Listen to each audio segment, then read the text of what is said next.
Alright, I'm working on the 2013 Chevy Sonic. Replacing the blower motor out of the cab, and I actually already did it. So I'm going to kind of explain how this all went down. So here's the old one.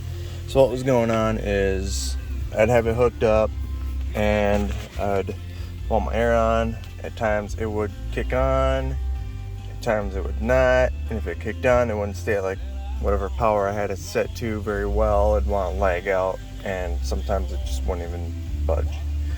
There's times where I had to come back here and take my wire back here and get in here and connect, disconnect it, and wiggle it around for this motor to move. And sometimes it would, sometimes it wasn't. So what I did is I went online, I bought a new one, and I did a little quick test. Puppy ran awesome. So I removed the glove box, and how I did that is I pulled the glove box down, and then when it comes down, there's this little tab right here that comes down with it, and it's kind of a tight squeeze, but pop that right on off. It's kind of self-explanatory. Push little tabs together and pop off. Comes on down. It's got little swivel tabs on. I took that out too, but however that goes on, like that. Anyways, it's got those little tabs right there. Pop that off. I actually took this off. I don't think you really need to take this off, but I did anyway. There's a back cover that goes way back there, so I ended up popping that out. A couple of screws, one on the right and left. They're gonna be located underneath, over here and over here. You don't need to do anything, I don't think, to these 3 screws.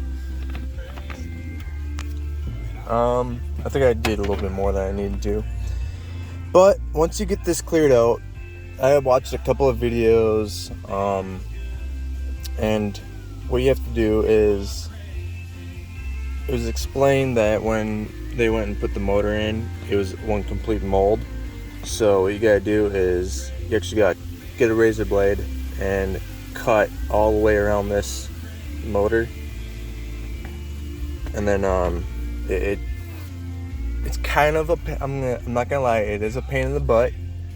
I was literally upside down, feet kicked up on the chair by the headrest. My head was down here and I'm working it around. So it was a pain in the butt, but it cut out fairly quick and easy.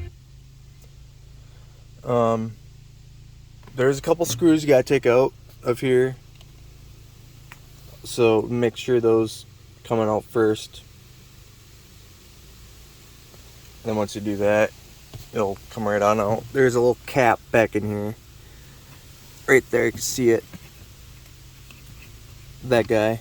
Pull that off, and there's going to be a wiring harness connected to that. So I pulled that off. I'll be putting that back on. It drops out. The other one, pop back in. Find 3 screws. With the one I got, some videos say they come with a mounting bracket, and that's what actually these holes right here are for, is a mounting bracket. But the blower motor I bought actually had, so I already kind of got half mounted in there before I decided to do a video. It's got these ones, and then it's got like a little bracket coming off to the side right here. It looks like it should be, but that's actually your mounting bracket.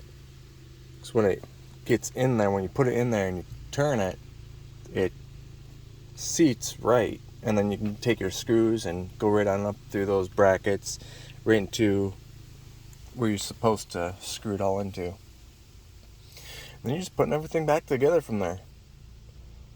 All in all,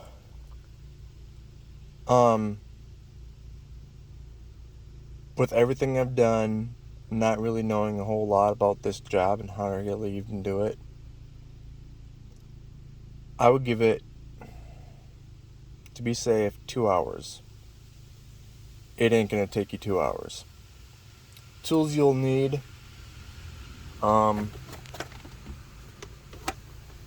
what I used, a 9/32, a ratchet, flathead screwdriver, and a 7/32. Alright, 7/32. There you go. Two different size head screws. A razor blade, box cutter. Gonna need that to cut around here. I chose to work on grass because I'm in shorts. Oh, and also this is where you find your cabin air filter. There's mine right there. I took it out from right in here. There's this little spot. Boop. Cabin air filter goes right there. So I'm gonna clean that out and get it replaced. So yeah, good luck out there. Hope the job goes easy and well for you. Most likely, if that fan ain't working, it's the resistor in there. But you might as well at that point, I think, just buy the whole stinking new thing. And if it does come down to a resistor, at least now you could probably just replace it. There's a couple little tabs. Little tabs right there. You gotta pull out. The long ones you pull out. Let's get that pulled out. You push that down. This whole thing should slide right on out. And then you can probably just replace your resistor that way. And then you got a new motor you can do whatever with if you so desire.